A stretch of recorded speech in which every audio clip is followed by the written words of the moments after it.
Assalamualaikum warahmatullahi wabarakatuh. Para bapak, para ibu, dan saudara-saudara semua yang kami hormati yang mengikuti kajian tafsir Al-Quran malam hari ini, kita mulai kajian ini dengan bacaan basmalah bersama. Bismillahirrahmanirrahim. Innal hamdalillah alladzi nahmaduhu wa nasta'inuhu wa nastaghfiruh wa na'udzu billahi min shururi anfusina wa min sayyiati a'malina. May yahdihillahu fala mudhillalah wa may yudlilhu fala hadiyalah. Asyhadu an la ilaha illallah wahdahu la syarikalah wa asyhadu anna Muhammadan abduhu rasuluh. Allahumma sholli wa sallim wa barik ala nabiyyina habibina Muhammadin ibadillah wa ala alihi wa sahbihi wa man tabi'ahum amma ba'du. Qala Allah ta'ala a'udzu billahi minasyaitonir rajim. Bismillahirrahmanirrahim. Dzalikal kitabu la raiba fihi hudan lil muttaqin wa nunazzilu minal qur'an ma huwa shifaa'un wa rahmatun lil mu'minin wa laqad yassarna qur'ana lidzikri fahal min muddakir. Wa qala Rasulullah sallallahu alaihi wasallam khairukum man ta'allama al-Qur'an wa 'allamahu man qara'a harfan min kitabillah falahu bi hasanatun wal hasanatu bi asri amsaliyah. Man arada ayyatakallama ma'allahi falyaqra'il Qur'an. Pertama dan utama kita tiada dirinya bersyukur kehadirat Allah Ta'ala, diringankan hati, pikiran, tenaga kita untuk hadir di forum kajian tafsir sebagai manifestasi kesiapan kita untuk menerima hidayah, nasihat atau petunjuk dari Allah Subhanahu wa Ta'ala. Dengan petunjuknya itulah kita akan mendapat predikat muttaqin, orang yang takwa, karena dikatakan dzalikal kitabu la raiba fihi hudan lil muttaqin. Kitab inilah yang tidak ada keraguan sedikit pun di dalamnya sebagai petunjuk, tuntunan bagi orang-orang yang takwa. Nah, kita ingin senantiasa predikat takwa itu ada pada kita, maka perlu kita pupuk, kita rabuk dengan cara membaca dan memahami Al-Quran. Mas, sholatnya di atas, Mas. Sholatnya di atas saja biar tidak terganggu. Salawat dan salam untuk beliau Nabi besar Muhammad SAW yang telah membimbing kita di dalam beragama, sehingga cukup simpel dalam kita menjalankan agama itu. Disatakan dalam surat Al-Ahzab ayat 21, laqad kana lakum fi rasulillahi uswatun hasanah. Sungguh ada pada pribadi Rasul untuk kalian semua teladan yang amat sangat bagus. Sehingga di dalam beragama dan beribadah itu senantiasa kita mengacu pada pribadi teladan dari Rasulullah Sallallahu Alaihi Wasallam. Insya Allah diterima dan mendapat pahala yang berlipat ganda. Selanjutnya mari kita baca Fatihah bersama. Namun sebelumnya kami tanya sampai ayat berapa? 120. Sekarang 21. Oh 20 ya. Monggo kita baca Fatihah bersama. A'udzu billahi minasy syaithanir rajim. Bismillahirrahmanirrahim. Alhamdulillahi rabbil alamin. Ar-Rahmanir Rahim. Malik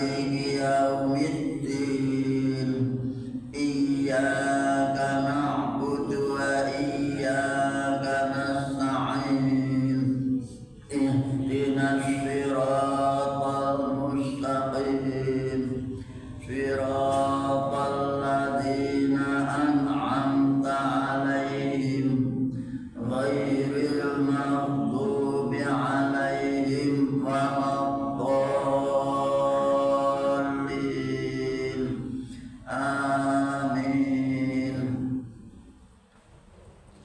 Wa kullan naqussu 'alaika min amba'ir rusul ma nusabbitu bihi fu'adak wa ja'aka fi hadhil haqqu wa mau'izatu wa dzikra lil mu'minin. Wa kullan naqussu 'alaika min amba'ir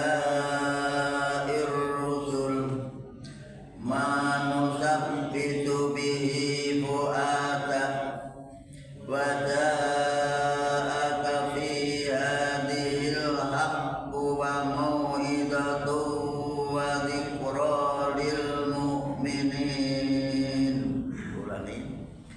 Wa kullan naqussu 'alaika min amba'ir rusul ma nusabbitu bihi fu'adak wa ja'aka fi hadhil haqqu wa mau'izatu wa dzikra lil mu'minin. Wa kullan,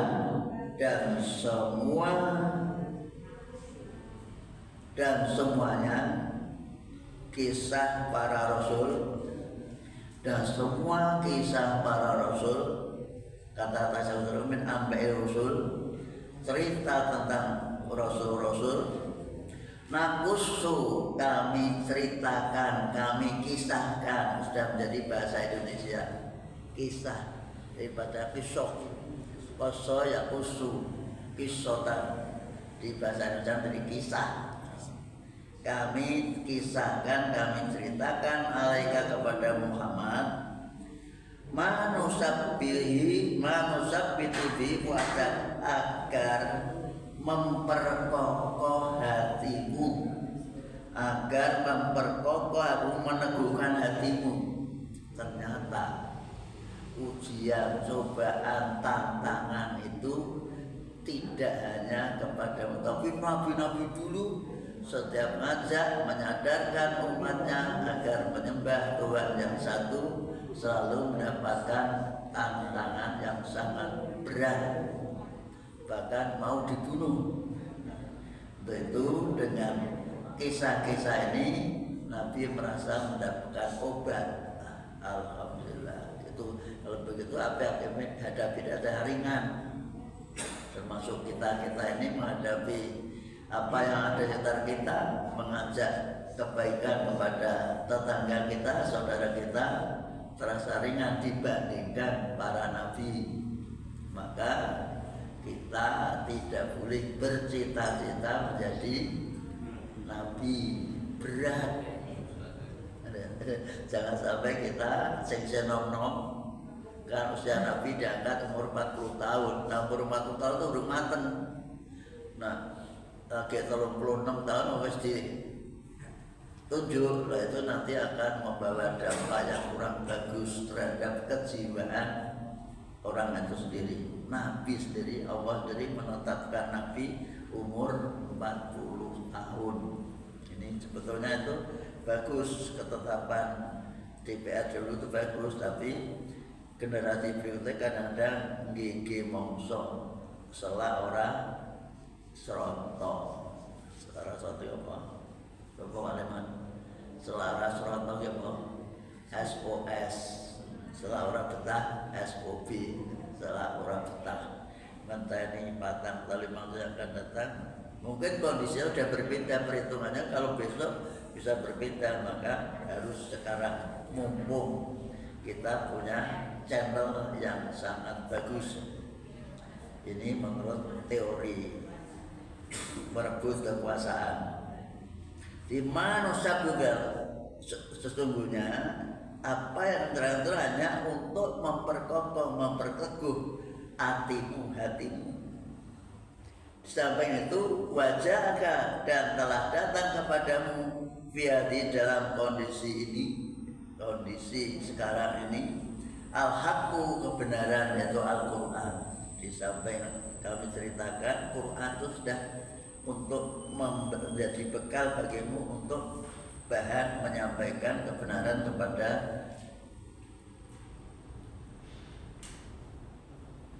siapa kaummu. Wa mau'izatun sekaligus Quran itu juga sebagai nasihat.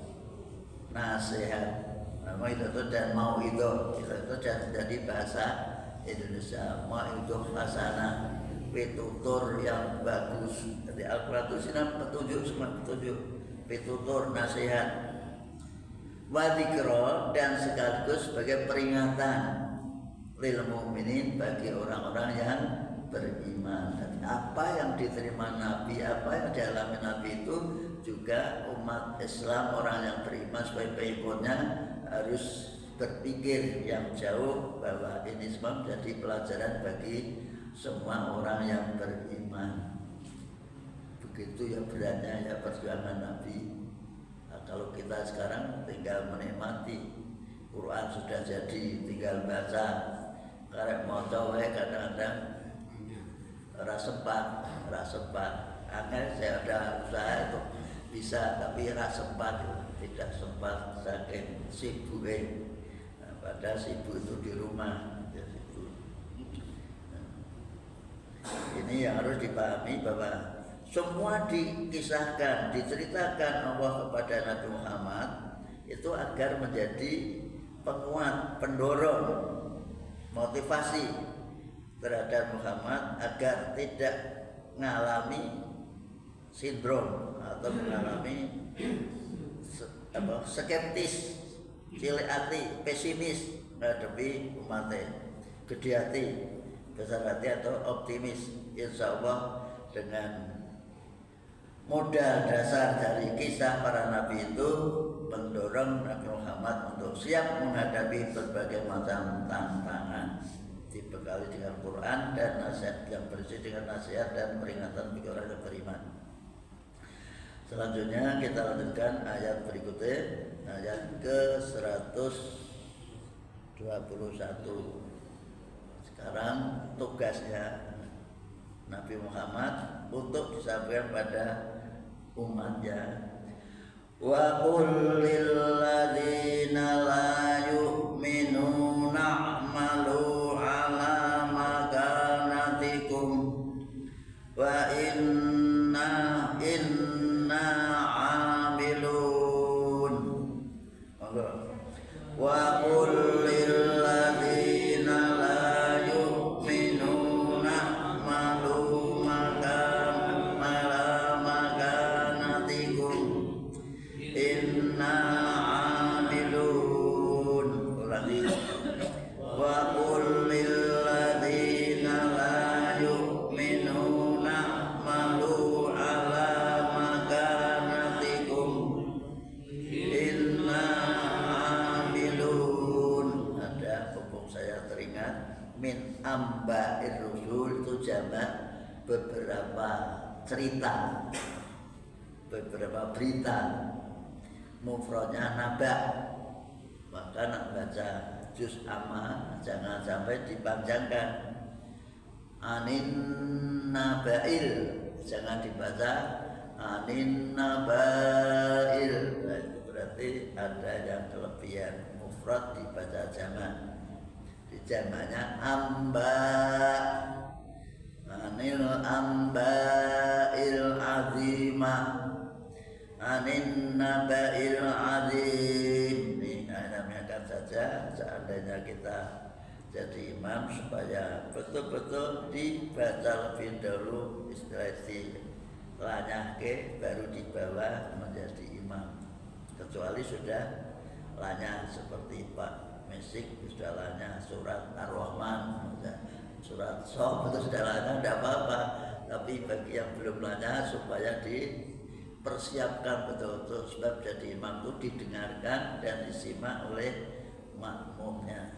Ini siapa saja, Pak Edi, Pak Leman, Pak siapa, Pak Effendi, kalau kebetulan imami itu supaya yang sudah dikuasai betul-betul dibaca.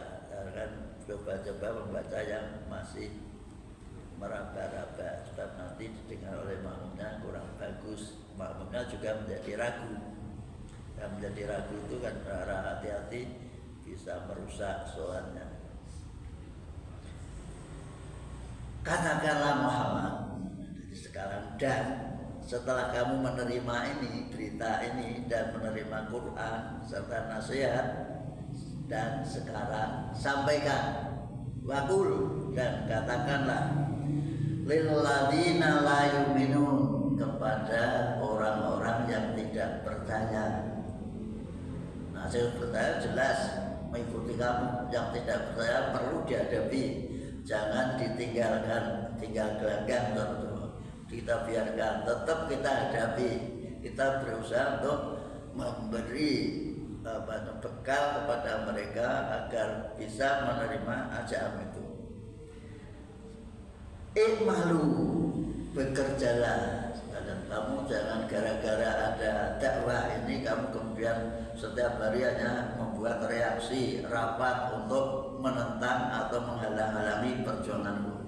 Silakan berbuat, bekerja sesuai dengan profesimu, ala makanatikum, di tempatmu. Maksudnya profesimu, pekerjaanmu apa, kerjakan dengan profesional. Jangan sampai gara-gara ada dakwah kemudian tidak bekerja, gara-gara merespon dakwah Nabi Muhammad kemudian mereka setiap hari hanya merembuk ingin menolak ajaran Muhammad sehingga tidak bekerja. Bekerjalah kalian sesuai dengan profesimu.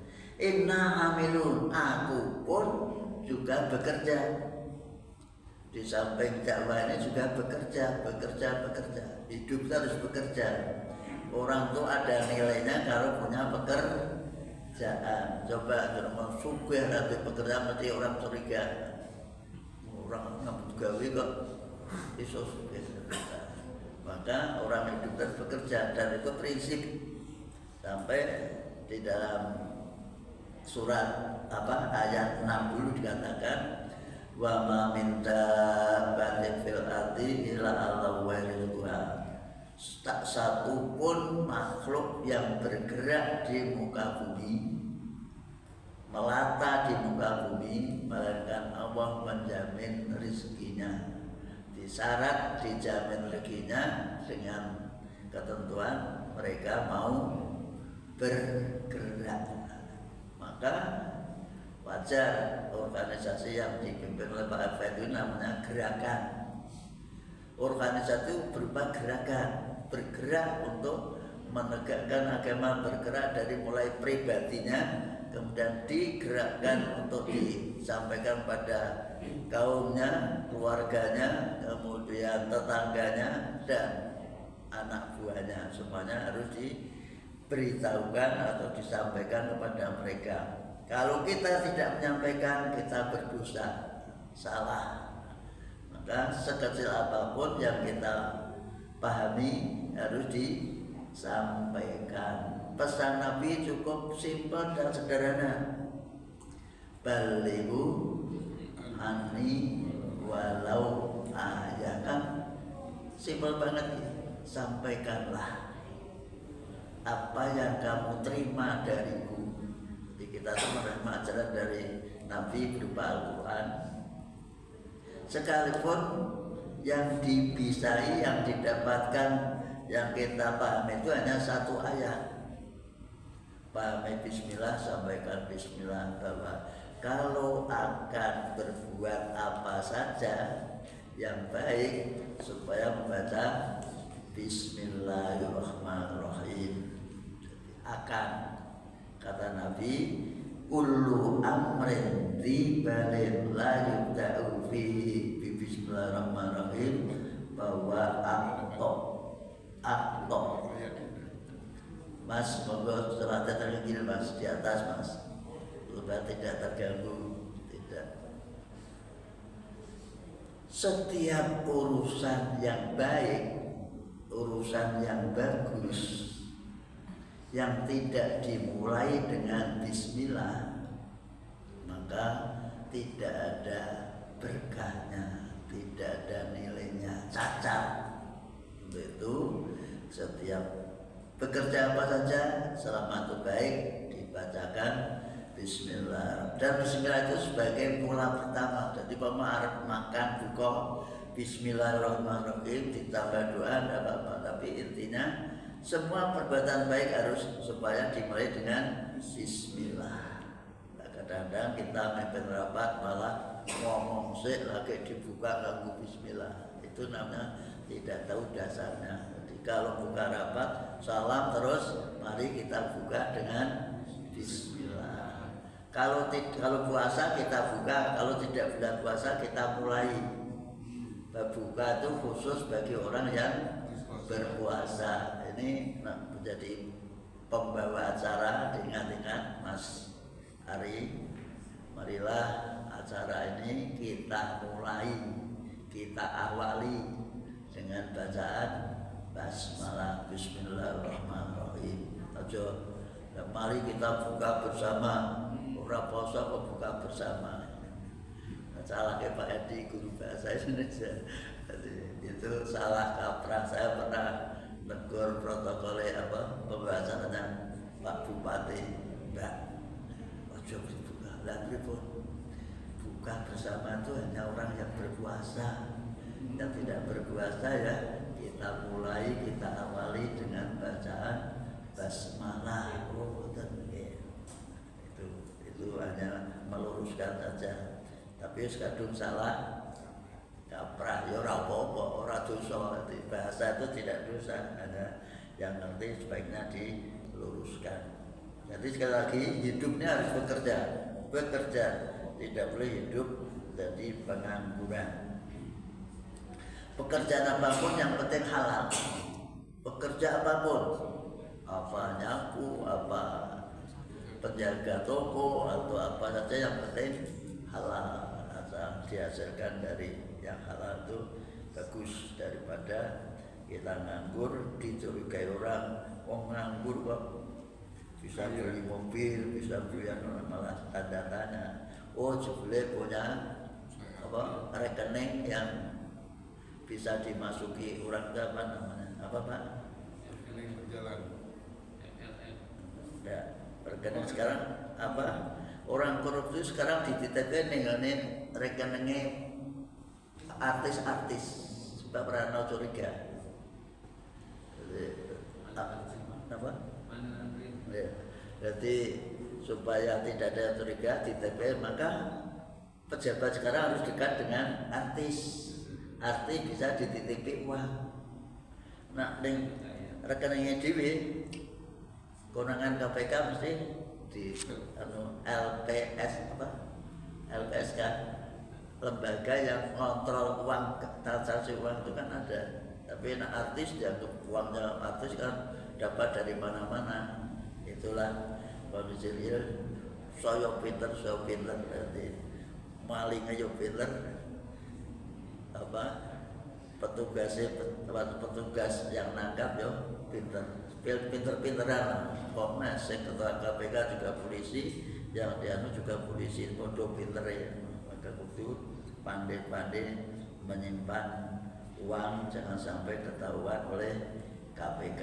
Pak Leman, apalagi yang dicurigai itu yang rumahnya tingkat. Ini mesti duitnya agak disimpan di atas kadang-kadang. Bisa juga terjadi seperti itu. Maka dari itu, marilah. Dan kunci kita Pak, untuk membuat kita tenang itu ada petunjuk dari Nabi supaya tidak suka hutang. Tidak suka hutang. Coba ditekan, kalau kita punya kebutuhan berusaha agar kami tidak hutang, insya Allah bisa. Dan lebih tenang daripada kadang-kadang ditawari orang. atau kan bank nawari, wis pensiun rasa tawari, tawari. Betul nopo sakit, mungkin kalau ikut terus tak gopo, tak gopo, akhirnya malah tidak. Itu terus sekali lagi berharap kita ini berusaha atau tidak hutang, karena doanya kan wa'udzuka min walabatin deni wa qahrir rijal. Ada lagi wa'udzuka minal maghfumi wal ma'sam. Kata Nabi, orang yang hutang itu selalu akan berbuat dusta. Ketika ditagih itu rata-rata minta mundur. Rata-rata walaupun sudah punya, kadang-kadang ada kebutuhan yang lain tidak jadi digunakan untuk bayar untuk kebutuhan yang lain. Biasanya rata-rata orang hutang seperti itu, semuanya terus akhirnya jadi dusta. Dilanjutkan, wa'tadiru inna muntazirun. Monggo. Wa'tadiru inna muntazirun. Ulangi.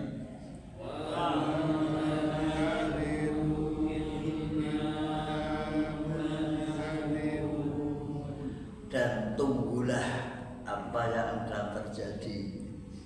Kejadian besok apa tunggu. Kita hidup itu hanya menunggu. Tunggu. Kamu sekarang tidak mau mengikuti aku, tunggu. Pada waktunya nanti kamu pasti akan tunduk pada aturan Allah, yaitu pada waktunya kamu akan meninggal. Kalau meninggal pasti ada hisabnya. Kami pun menunggu di semua ini nanti hubungan dengan kita semua itu hanya menunggu, baik tua maupun muda termasuk Mas Ari, hanya menunggu panggilan terakhir. Maka sebelum dipanggil terakhir, panggilan sementara kita datangi. Biar nanti panggilan akhir itu nanti dulu. Kalau panggilan sementara tidak didatangi, tiba-tiba panggilan akhir menyesal. Harus sudah setiap saat kita memenuhi panggilan, insya Allah nanti pada waktunya dipanggil kita juga sudah tenang. Alhamdulillahirabbil alamin. Tapi tidak boleh ketika dipanggil terakhir anak-anaknya, saudaranya disuruh membaca hamdalah, cukup membaca inna lillahi wa inna ilaihi raji'un, kembali kepada yang menciptakan. Ada semacam feedback pengembalian dari doa innalillahi tadi, yaitu diceritakan oleh Ummi Salamah ketika masih hidup, ketika suaminya masih hidup, dan ketika mengikuti kajian dia sama Nabi bahwa kalau kebetulan ada saudara atau keluarga yang meninggal, disuruh membaca innalillahi wa inna ilaihi raji'un. Dilanjutkan Allahumma ajurni fi musibati wa akhlif li minha khairan minha. Ya Allah, segala kami semuanya adalah milik Allah dan nanti akan kembali kepada Allah. Maka wa'jurni, Allahumma ajurni, ya Allah berilah kami pahala di dalam menerima musibah. Wahlufli khairan, dan buatlah ganti yang lebih baik daripada musibah ini. Berilah kami ganti yang lebih baik daripada musibah ini. Ketika beliau suaminya namanya Abu Salamah sudah meninggal, itu setelah habis iddahnya Abu Bakar mengadakan PDKT. PDKT apa Mas? Oh, pendekatan. Sambil ngomong-ngomong, daripada kamu sendirian, bagaimana kalau menjadi istri saya yang kedua? Karena menjadi pikir-pikir Abu Salamah ketenari kula sih remen piyambakan. Akhirnya ini Abu Bakar tanggap bahwa tidak diterima lamarannya, langsung Umar pun demikian ada kedekatan karena Abu Salman itu seorang tokoh pejuang meninggal dalam peperangan bersama Nabi Muhammad SAW. Maka dilamarlah oleh Umar kok kesengnya apa Pak? Bukan lamar kan sudah Pak Leman mengadakan PDKT jadinya apa? Ngomong-ngomong mau jadi judul. Nah, itu Umar juga Umar juga ditolak, tidak mau, enggak, saya mau sekedar saja. Suatu ketika tiba-tiba Nabi datang dan katanya tak ikut tanggung jawab karena suamimu itu meninggal karena membantu kami dalam mempertahankan agama walaupun usianya sudah tua. Maka kalau berkenan, bagaimana kalau menjadi istri saya? Ya, tunggu 1 hari 2 hari tidak langsung diterima, langsung terus dipikir-pikir. Iki buat menawa mandi dunganku. Apa mau dungane? Allahumma ajurni fi musibati wa akhlufli khairam minha. Ya Allah, berilah kami pahala dalam menerima musibah ini dan berilah kami ganti yang lebih baik. Ternyata Nabi kan lebih baik dibandingkan suaminya yang dulu. Maka diterimalah lamaran dari Nabi Muhammad Sallallahu Alaihi Wasallam. Tentu kepada kita semua dianjurkan kalau ada orang meninggal khususnya keluarga, karena bahasanya itu pribadi. Jangan lupa innalillahi wa inna ilaihi raji'un.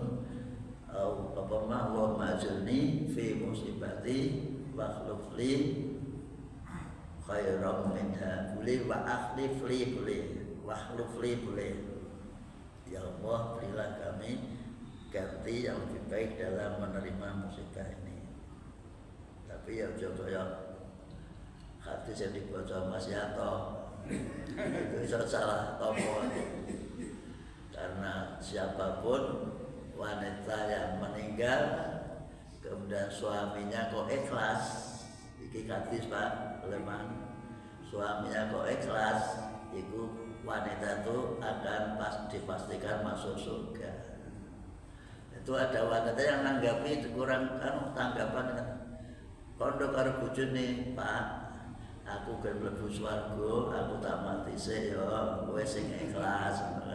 Itu kan jarang pas dengan maksudnya bahwa jangan sampai suami istri meninggal itu punya beban, ada rasa yang tidak suka, aja terus ditelan mentah.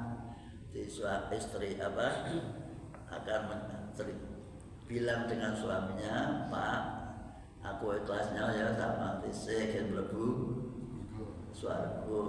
Kira-kira Pak Leman ditarik ngono gelem ora?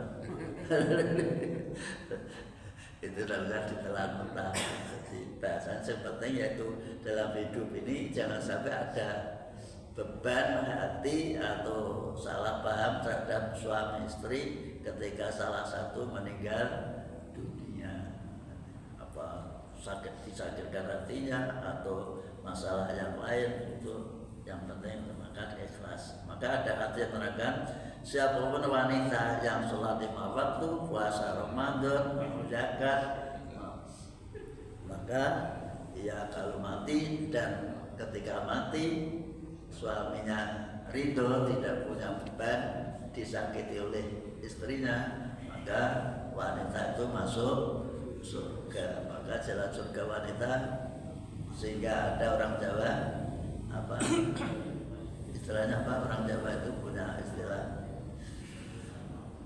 Pak Edi, orang Jawa kan istilah suami istri mati itu tergantung suami, seakan-akan kan gitu. Swarga nunut, swarga nunut, rokok atau bukan gitu. Jadi semua dari perbuatan. Hanya tetap saling mempengaruhi karena setiap saat itu selalu berhubungan, sehingga dalam hari jangan sampai ada kesalahpahaman antara suami istri yang membawa beban menjadi tidak nyaman dalam hidupnya. Walillahi ghaibus samawati wal ardh wa ilaihi yurja'ul amru kulluhu fa'budhu wa tawakkal alaihi. Boleh dengan berhenti kulluh boleh. Wa ilaihi yurja'ul amru kulluh fa'budhu wa tawakkal alaihi wa ma rabbuka bighafilin amma ta'malun. Wa lillahi ghaibus samawati wal ardh wa ilaihi yurja'ul amru kulluh fa'budhu wa tawakkal alaihi wa ma rabbuka bighafilin amma ta'malun. Jadi baca pendek-pendek bukan berarti harus seperti itu. Dengan baca komplit napasnya kuat tidak apa-apa. Contoh, walillahi ghaibus samawati wal ardi wa ilaihi yurja'ul amru kulluhu fa'budhu wa tawakkal alaihi. Boleh dibaca potong-potong juga boleh, tergantung napas kita. Wa ma rabbuka bighafilin amma ta'malun. Dibaca model awal atau yang kedua? Potong-potong apa langsung? Langsung. Monggo. Walillahi ghaibus samawati wal ardi wa ilaihi yurja'ul amru kulluhu fa'budhu wa tawakkal alaihi wa ma rabbuka bighafilin amma ta'malun. Yang kedua napasnya hampir habis. Walillahi milik Allah lah ghaibus samawati wal ardh, rahasia langit dan bumi. Yang tahu rahasia langit dan bumi secara semuanya total adalah Allah. Yang diberikan pada kita hanya sebagian, masih banyak yang belum diberikan. Maka wa ilaihi, dan kepadanya lah yurja'ul amru kullu, semua urusan kembali pada Allah. Urusan apa saja, baik pribadi, keluarga, semuanya akan kembali dipertaruhkan di hadapan Allah, termasuk pekerjaan. Maka orang kalau sudah berpikir ini, tidak mungkin ada korupsi, karena segalanya akan kembali pada Allah. Tapi itu juga orang bekerja tidak perlu diawasi, karena semua itu diketahui oleh Allah Subhanahu wa ta'ala. Nah, kita kan masih butuh diawasi. Nah, sekarang ada tukang ngawasi namanya CCTV, awasi. Dan bekerja apa saja, wa tawakkal alaihi, berserah diri kepada Allah. Semua pekerjaan kita akhirnya kita serahkan kepada Allah. Ibadah kita serahkan kepada Allah. Orang yang berserah kepada Allah disebut Islam, menyerahkan segala urusan kepada Allah Subhanahu wa ta'ala. Orang yang belum bisa menyerahkan segala urusan hidupnya kepada Allah belum Islam total. Dan perlu dipahami, wa ma rabbuka bighafilin amma ta'malun. Allah tidak, Tuhanmu tidak ada yang dilalaikan, tidak ada yang lalai, tidak lengah amma ta'malun terhadap apa yang kau kerjakan. Tidak ada satupun pekerjaan yang tidak terpantau. Semua gerak-gerik kita, bahkan hati kita aja, ya'lamu ma tusra'un. Ada lagi ayat dalam Quran itu, apa, wasiru qaulakum awijharu bi innahu alimun bidzalik. Silakan rahasiakan omonganmu atau kau tampakkan, Allah tahu terhadap apa yang ada dalam hatimu. Dengan demikian demikian, insyaallah dengan ayat ini petunjuk bagi kita semua agar kita tidak main-main dalam hidup ini, kemudian menganggap Allah tidak tahu. Semuanya diketahui oleh Allah Subhanahu wa taala. Maka tidak perlu ada nikah siri atau nikah yang disembunyikan, atau ada uang siluman, ada uang karena semuanya diketahui oleh Allah. Tidak ada dalam agama kita hal yang misalnya selundupan, tidak formal, tidak boleh membuat aturan yang selundupan. Semuanya resmi, baik diketahui oleh masyarakat maupun diketahui secara pribadi. Demikian akhir surat ini, dan insyaallah Senin yang akan datang sudah pray karena sudah puasa, dan selamat menjalankan ibadah puasa sampai tuntas mengikuti sesuai yang ditentukan oleh Allah dan Rasulnya. Amin ya rabbal alamin. Kita akhir bersama dengan bacaan alhamdulillah.